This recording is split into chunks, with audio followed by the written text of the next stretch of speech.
Hey everybody, I'm here at the Garden of the Senses, and I figured I'd stop since we're at the zoo and not at the botanical gardens to just show you what gardens they've got going here. Let's take a walk inside and see how you like it.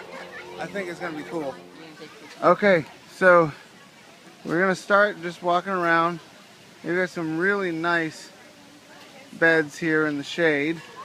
Shade is a type of environment that I have a hard time with, but this is a really cool plant. Check that out. I don't know what that is, but it's neat. We've got pines, we've got little, looks like bluebells, hostas.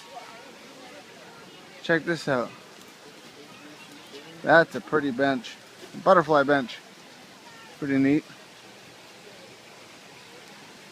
They do have signs everywhere, so I'm sure I'll find a sign for that one that I like. Threadleaf Coraposis. This is really soft.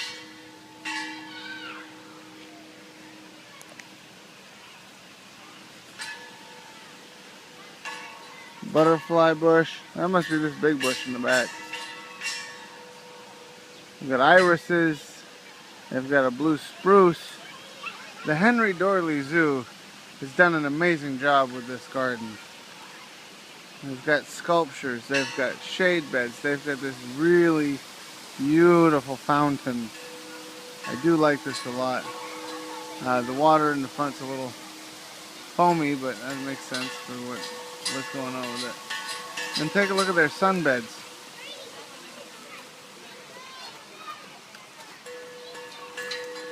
Their sunbeds are nice too, in that center pot in the middle of the fountain. It's exceptionally well placed. I like the way that turned out. I'm going to go take a look at some of these things in greater detail, and I'll show you what I see when I see it. Hey, look at this banana tree. I think that Ray has one of these in his grow room. But check this out. Look what I found. A Zen spirit bell. I've got Daniel here. Wave to the people at home, Daniel. He's going to show you what it sounds like. Stand on that side. Over there. There you go. Now normally that would be very tranquil. But seeing as there are lots of little kids, when I walked over, it was just a bunch of racket. Alright, onwards and upwards. Okay, here is a really nice cupola trellisy thing. And apparently it's been here a while, because that has taken over this post. But it is awesome. I'd like to have something like this with some grapes, you know, over a picnic table. I think that'd be nice.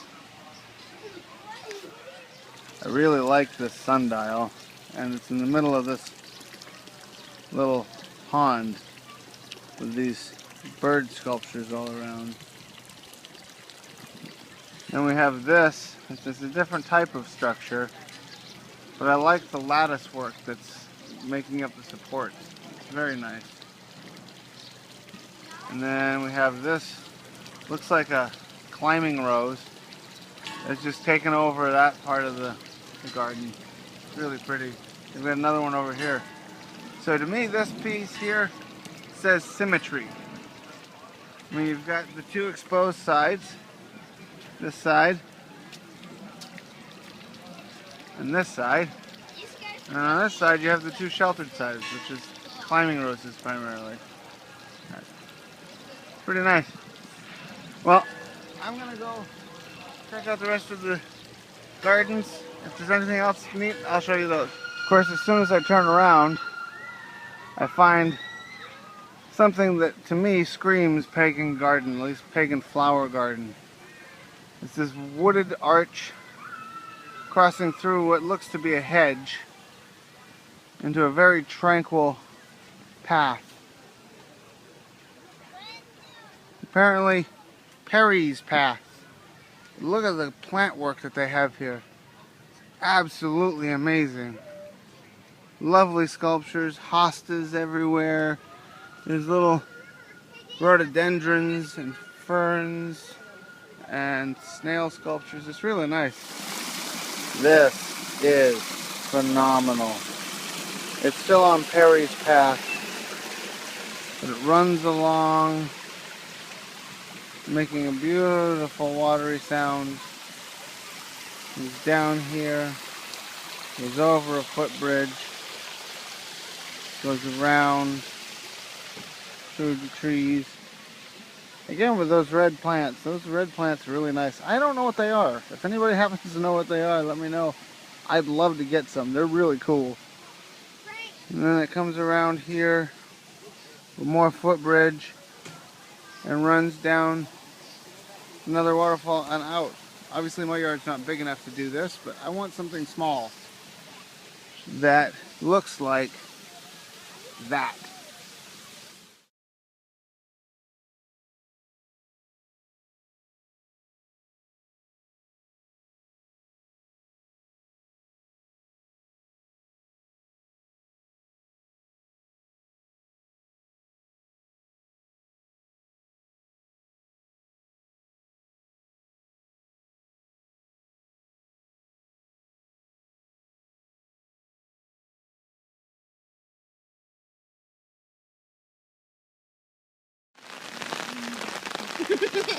Okay, so we're here at the Lordson Gardens, and it's raining. Awesome. Okay, also, 3/4 of the gardens are closed because the city of Omaha decided to reroute their sewers. But we do have some gardens to look at, and because it's raining, it's very difficult to film. So if you can't hear me, I'm sorry. I'll try my best. So let's take a walk.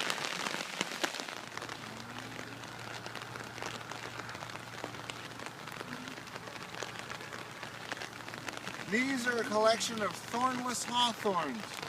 I love the way they put the brick with the iron and the benches in the back there with this nice covered walk.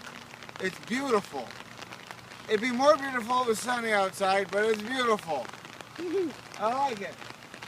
I saw somewhere on the other side what looked to be maybe some raised beds, but way fancier than anything I'd ever built. So why don't we go check that out? This is Vinca minor, also known as sorcerer's flower, because in the Middle Ages this was actually used in alchemy a lot. I love the way it's covering the ground here. Hopefully the ones I have in my front flower bed will do this eventually. Alright, we're about to enter the Victorian Gardens. This is where I saw the raised beds. Let's go check them out. They look really neat. This is Swiss chard. Notice how they keep the form and they have circles of it in these structured square beds. I really like the iron borders that they have along the edge, how they're really curvy. It blends with their planting style in contrast to the architectural straight lines that they have everywhere else. Further down there's more Swiss chard, and all along the border you have hostas and peonies and daisies and irises all over the place. Now if this soil was used for planting vegetables, you would see tons of pollinators in here because of all the flowers that are also here. Okay, that was really short, but my shorts are wet, I'm cold, and my son is really not liking being in his stroller with a big plastic bag over it. So, I'm done. I'm going to hide under this tree and stay dry. You get warm and get some cocoa. Bring it back to me. Alright. Thank you very much. Have a wonderful day. That was the Lordson Gardens.